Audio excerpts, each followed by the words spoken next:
dengan pindah KK dan KTP. Nah, langkah-langkahnya sendiri yang pertama yang harus teman-teman lakukan adalah membuat surat pengantar. Ini ada berbagai dukcapil.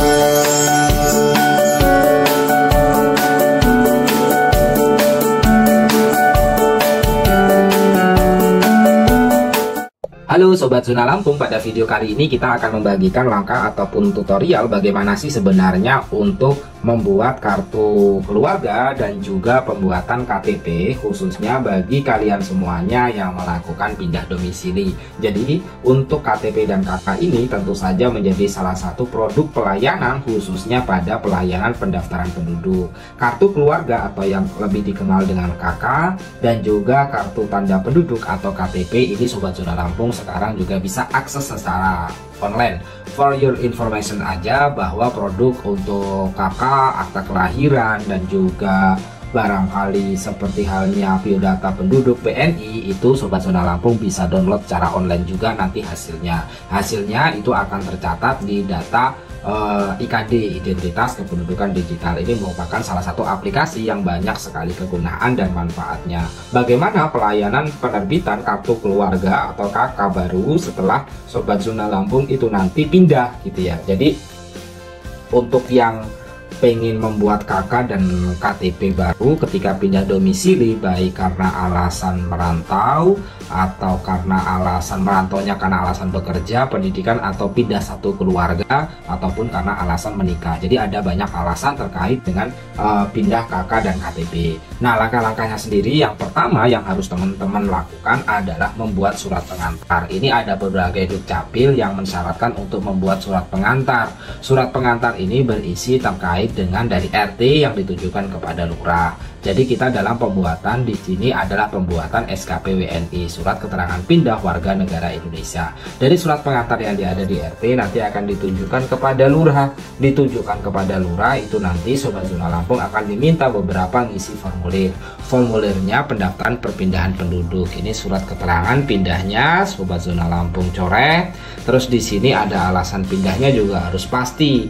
Misalnya alasan pindahnya karena pekerjaan, karena pendidikan, keamanan, kesehatan, perumahan, keluarga, atau yang lainnya. Kalau menikah Sobat Zona Lampung tinggal coret aja dengan alasan keluarga. Nah, untuk anggota keluarga yang tidak pindah, kalau misalnya ini Sobat Zona Lampung akan bisa diisi di sini. Misalnya yang pindah secara individu, bukan satu keluarga. Kalau satu keluarga tinggal diisi secara langsung nama lengkap dan juga NIK-nya. Makanya untuk kartu KTP dan kartu keluarga itu adalah bukti penting untuk pengurusan terkait dengan pindah atau membuat KTP dan KK baru setelah kita pindah domisili. Kalau misalnya tidak ada, tentu saja akan sangat sulit untuk kemudian Sobat Zona Lampung mengurus administrasi kependudukan ini. Nah, setelah itu baru Sobat Zona Lampung nanti datang ke kelurahan dan juga datang ke kecamatan. Selanjutnya ditunjukkan kepada datang ke kantor Dukcapil di mana Sobat Zona Lampung berada. Jadi nanti akan diminta untuk mengisi beberapa formulir. Formulir yang diisi biasanya berhubungan dengan formulir permohonan pindah WNI antar desa kelurahan dalam satu kecamatan, atau antar kabupaten kota, atau antar provinsi, atau bahkan satu kecamatan dalam satu kabupaten atau kota. Nah itu untuk prosesnya. Nah selanjutnya setelah itu nanti Sobat Zona Lampung akan dimintakan untuk membuat surat keterangan pindah. Surat keterangan pindah satu keluarga. Nanti Sobat Zona Lampung tinggal bawa aja surat keterangan pindah atas nama siapa, nanti menuju kepada tempat domisili baru.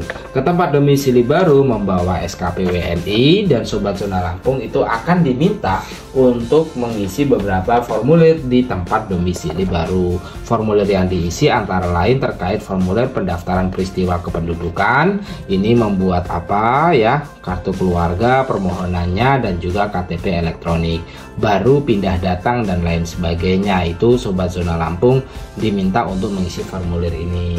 Nanti setelah itu juga akan diminta untuk membuat beberapa surat lain atau mengisi formulir lain terkait dengan hal tersebut.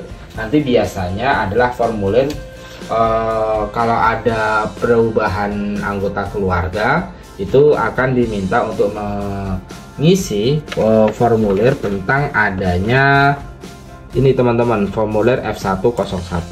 Formulir ini diisi tentang biodata keluarga. Jadi kita nanti akan membuat biodata keluarganya.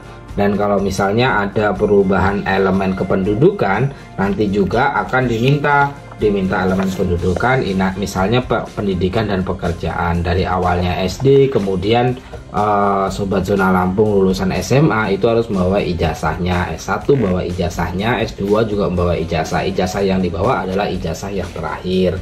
Itu nanti sobat zona Lampung akan dibuatkan terkait dengan kartu keluarga dan juga KTP baru setelah sobat zona Lampung melakukan pindah.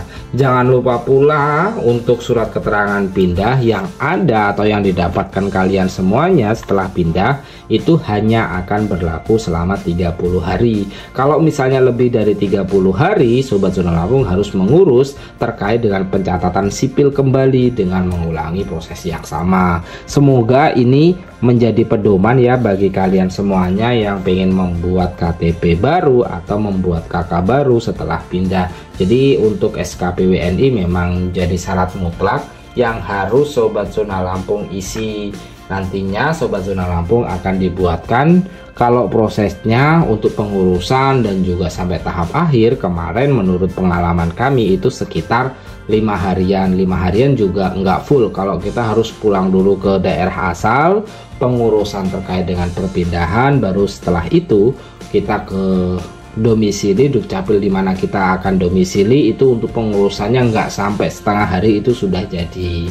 Ada juga yang pelayanannya online. Pelayanan online sih kebanyakan itu pendaftarannya aja online. Kalau pelayanannya kita tetap harus datang ke kantor Dukcapil lah, seperti itu. Tapi juga ada yang full memang pelayanannya online. Resikonya kalau sobat zona Lampung tidak melakukan hal yang dijelaskan ini, maka bukan berarti sobat zona Lampung itu akan tidak memiliki identitas kependudukan yang ditakutkan.